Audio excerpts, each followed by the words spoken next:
د اوو ښځو سره نکاح.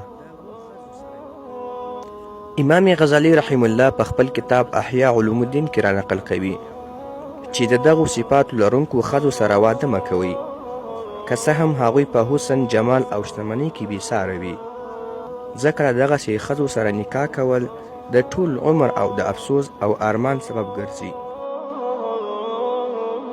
هغه اووه ډوله ښځې دا دي: انانه، منانه، کنانه، حنانه، حداقه، براقه، شداقه.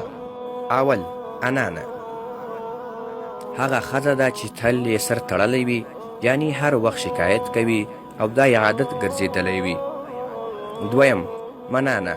هغه ښځه ده چې هر وخت پر خپل خاوند احسان اچوي چې ما خو ستا سره دغه احسان کړی دی او ستا لخوا ما ته هیڅ هم نه دي راکول شوي. دریم، کنانه.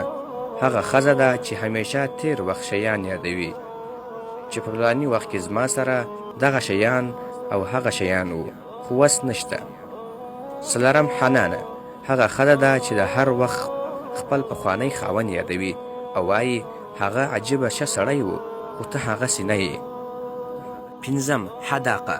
هغه ښځه ده چې همیشه خاوند ته فرمایشونه ورکوي، هر شی چې وویني د هغه غوښتنه کوي. شپږم، براقه. هغه ښځه ده چې همیشه په خپل ځان جوړولو مصروفه وي، فیشن یې عادت ګرځېدلی وي او نور ضروري کارونه ځینې پاته وي. اووم، شداقه. هغه ښځه ده چې تیزه ژبه لري، هر وخت خبرې جوړوي او خبرې بیانول یې کار وي.